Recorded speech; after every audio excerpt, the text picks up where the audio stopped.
Hi guys, I just want to quickly talk about a new Super Nintendo ROM hack, what it does, and why you should play it. For a while now, we've had Beyond Chaos, which is a Final Fantasy VI randomizer created by Abyssinum.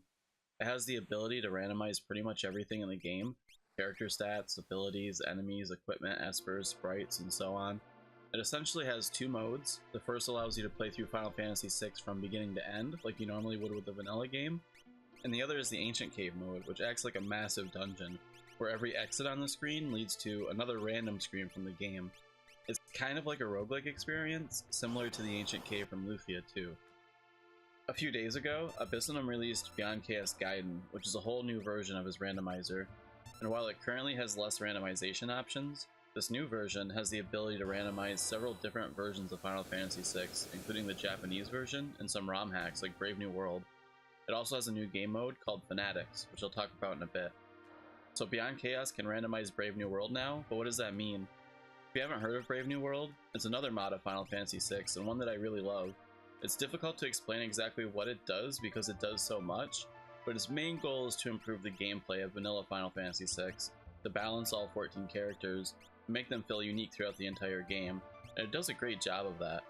Each character can only use a handful of espers, and those espers govern which spells and stat increases each player has access to. You no longer have to micromanage which character has what esper equipped when they're about to level to receive the correct level up bonus, because now you instead earn esper levels, which are essentially points you can bank and spend on various stat increases. And learning spells works the same way. You don't necessarily have to equip the specific esper you want to learn spells from, since you can bank up to 30 spell points, and then use those to purchase spells from any esper that character has access to. Stats are more meaningful as well, and they do some different things, and when you factor in the esper level system, you essentially now have a system where you can build and specialize all of the different characters in Final Fantasy VI, instead of the vanilla game where only really magic power and speed matters, and by the end game, everyone is just casting Ultima over and over. Take Cyan for example.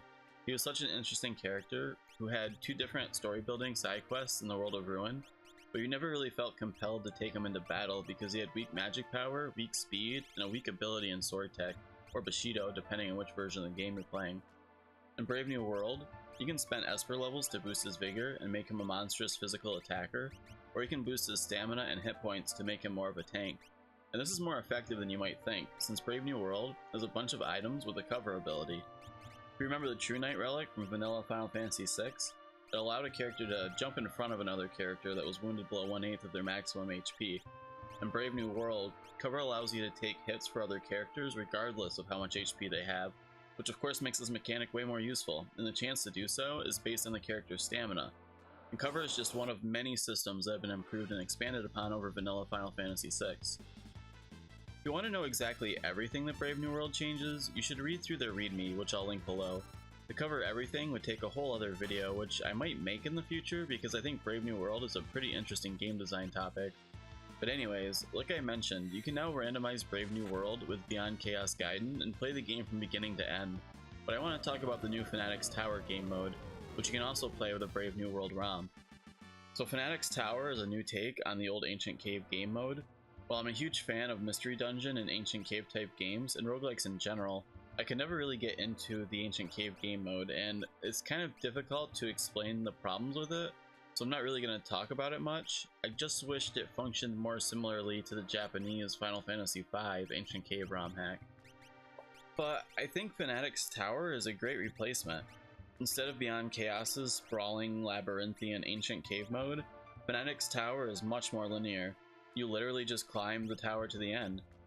Everyone starts at level 3, and each screen counts as a floor. Each floor has a room with a treasure chest, a chance at a random esper, and an NPC that either restores your party, lets you save the game, sells you equipment or items, or lets you bet stuff at the Coliseum.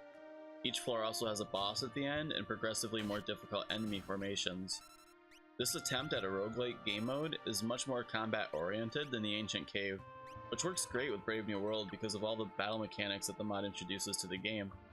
Climbing the tower is purely about building your characters to meet the increasing challenge, and while there are several guides for building the 14 vanilla Brave New World characters, in Beyond Chaos Gaiden you have to adapt each character's unique starting stats, HP and MP growth, equipment, and esper selection. For example, the first time I played this mod, Shadow started with great magic power and had access to an Esper that gave magic power and MP Esper levels, as well as curative magic. It made sense to build Shadow towards a white mage role, when that's not really something he can do in Brave New World normally. And since Fanatix Tower randomizes which characters are required to be in your party for each floor, you really need to get great mileage out of everyone. Keep in mind that Beyond Chaos Gaiden was just released and there are still some issues. For example, you can run into the leader battle early on in the Fanatix Tower, and this was scripted in Brave New World to assume that you had Cyan in your party. If you don't have access to a barrier piercing ability like Dispatch, then leader is only going to take 1 or 2 damage from each attack, and make you wait through a text box that tells you to use the Bushido skill.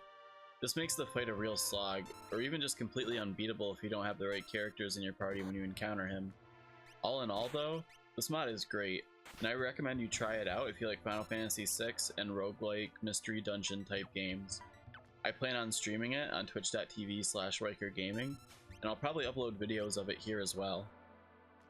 I'm also putting some links in the description below where you can read about and download Brave New World and Beyond Chaos Gaiden. That's it guys, thanks for watching.